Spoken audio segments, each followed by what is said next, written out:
আলহামদুলিল্লাহ ওয়াসসালাতু ওয়াসসালামু আলা রাসূলিল্লাহ বা'দ। সুপ্রিয় দর্শক, এই পৃথিবীতে আমাদের প্রতি আল্লাহ তাআলার যত নিয়ামত আছে তার মধ্যে অন্যতম শ্রেষ্ঠ একটি নিয়ামত হলো নেক সন্তানের নিয়ামত। যে সমস্ত বাবা মাকে আল্লাহ তাআলা নিঃসন্তান রেখেছেন, সন্তানহীনতার কষ্ট এবং পরীক্ষা কত কঠিন সেটি তারাই সবচেয়ে ভালো বলতে পারবেন। আজ আমরা কোরআন হাদিস থেকে এমন 5টি আমলের কথা শেয়ার করতে চাই যে আমলগুলোর মাধ্যমে আমরা শুধুমাত্র সন্তানই নয় বরং নেক সন্তান লাভ করব ইনশাআল্লাহ বিইذنিল্লাহ। তবে সবকিছুর আগে আমাদেরকে মাথায় রাখতে হবে সূরা শূরার 50 নম্বর আয়াত। আল্লাহ তাআলা বলেছেন, ইয়াহাবু লিমান ইয়াশাউ ইনাথা ওয়া ইয়াহাবু লিমান ইয়াশাউ যুকুর আও ইউযাওয়িজুহুম যুকরানা ওয়া ইনাথা ওয়া ইয়াজআলু মান ইয়াশাউ আকীমা। যার অর্থ হলো আল্লাহই হলেন সেই মহান সত্তা, তিনি যাকে ইচ্ছা তাকে কন্যা সন্তান দান করে থাকেন, যাকে ইচ্ছা তাকে পুত্র সন্তান দেন, আর যাকে ইচ্ছা তাকে উভয়টি দান করেন, আর যাকে ইচ্ছা তাকে কোনোটি দান করেন না। আমাদের অনেক ভাই বোন আছেন যারা সন্তানহীনতার কষ্ট এবং দুঃখ ঘোচাবার জন্য, লাঘব করবার জন্য অনেক মাজারে গিয়ে ধর্ণা দেন, সেখানে গিয়ে সন্তান প্রার্থনা করে থাকেন। এই কাজটি আমাদের ঈমান হরণকারী একটি কাজ। আরও অনেক কাজ করে থাকেন অনেকেই, যে কাজগুলো আসলে আমাদের ঈমানের সঙ্গে সঙ্গতিপূর্ণ নয়। এজন্য সর্বপ্রথম মাথায় রাখতে হবে যে সন্তানহীনতার কষ্ট এবং দুঃখ এটি ঘোচাবার জন্য, সন্তান লাভের জন্য, অনেক সন্তানের জন্য শুধুমাত্র আল্লাহ তাআলার কাছে আমাদেরকে প্রার্থনা করতে হবে। আল্লাহ তাআলার দুজন নবী জাকারিয়া এবং ইব্রাহিম আলাইহিসসালাম তারা উভয় আল্লাহ রাব্বুল আলামিনের কাছে এমন একটা বয়সে এসে সন্তান এর প্রার্থনা করেছেন যখন সন্তান হওয়ার কথা নয়। আল্লাহ তাআলা তাদেরকে সেই সময়ে সন্তান দিয়েছিলেন এবং কোরআনে কারীমে তাদের সেই দোয়ার ফরম্যাট উল্লেখ করে দিয়েছেন। আমরা যদি সেই ফরম্যাটের দোয়া আল্লাহ তাআলার কাছে অনবরত পেশ করতে থাকি, নিবেদন করতে থাকি, ইনশাআল্লাহ সন্তানহীনতার কষ্ট এবং দুঃখ আমাদেরও দূর হবে এবং নেক সন্তান আমরা লাভ করতে পারবো ইনশাআল্লাহ বিইذনিল্লাহ। সন্তান লাভের জন্য জাকারিয়া আলাইহিস সালামের দুটি দোয়া কোরআনে কারীমে উল্লেখ হয়েছে। তার একটি বর্ণিত হয়েছে সূরা আলে ইমরানের 38 নম্বর আয়াতে, আর অপরটি বর্ণিত হয়েছে সূরা আম্বিয়ার 89 নম্বর আয়াতে।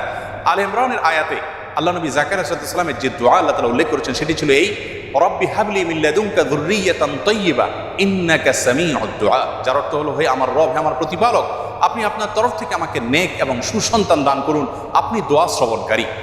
তার অপর যে দোয়াটি সূরা আম্বিয়াতে বর্ণিত হয়েছে সেটি ছিল অত্যন্ত মর্মস্পর্শী এবং হৃদয়গ্রাহী। সেই দোয়ার ভাষ্য ছিল এই, রব্বি লা তাযারনি ফারদা ওয়া আনতা খায়রুল ওয়ারিসিন। যার অর্থ হলো, হে আমার প্রতিপালক, হে আমার রব, আপনি আমাকে একা ছেড়ে দিবেন না, অর্থাৎ নিঃসন্তান আমাকে রাখবেন না, আপনি তো সর্বোত্তম ওয়ারিস দানকারী।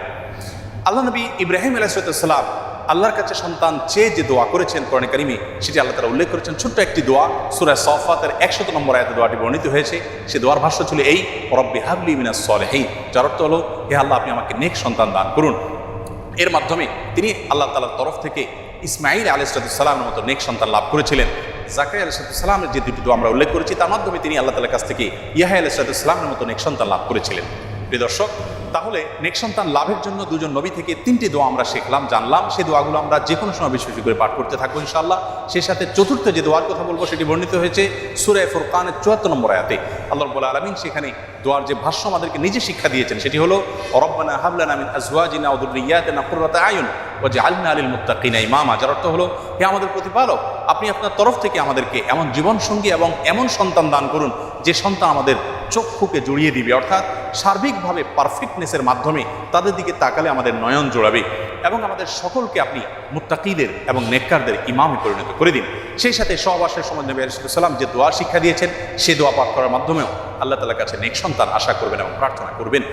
5 নম্বর এবং সর্বশেষ যে আমলটি কথা বলতে চাই সেটি হলো ইস্তেগফার। ইস্তেগফারের মাধ্যমে আল্লাহ রাব্বুল আলামিন তার বান্দাদেরকে সন্তান দেওয়ার মাধ্যমে সমৃদ্ধ করে থাকেন, নেক সন্তান দান করে থাকেন। এবং এ বিষয়ে সূরা নূহের 10 থেকে 12 নম্বর আয়াতে আল্লাহ রাব্বুল আলামিন বিস্তারিতভাবে আলোকপাত করেছেন। প্রিয় দর্শক, অতএব আসুন আমরা আল্লাহ তাআলার কাছে নেক সন্তান লাভের জন্য আম্বিয়া আলাইহিস সালামের শেখানো দোয়া এবং সাধারণ যে দোয়া সূরা ফুরকানে বর্ণিত সে দোয়া বেশি বেশি করে পাঠ করি, এবং সহবাসের সময় মা বাবা অবশ্যই আল্লাহ তাআলার কাছে উভয়ে দোয়া করবেন, নবী আলাইহিস সালামের সেই শেখানো দোয়া। সেই সাথে বেশি থেকে বেশি আমরা ইস্তেগফার করব। এর পাশাপাশি সন্তান না হওয়ার পেছনে বৈজ্ঞানিক যে সমস্ত কারণ আছে সে সমস্ত কারণগুলো আমরা উদ্ঘাটন করে সেগুলো থেকে যথাসম্ভব বেঁচে থাকার চেষ্টা করব এবং সুন্নাহ সম্মত লাইফস্টাইলকে আমরা অনুসরণ করব। আল্লাহ তাআলা আমাদের সকলকে নেক সন্তানের এই মস্তবানে আমত লাভ করে ধন্য হওয়ার তৌফিক নসিব করুন। আসসালামু আলাইকুম ওয়া রাহমাতুল্লাহি ওয়া বারাকাতুহু।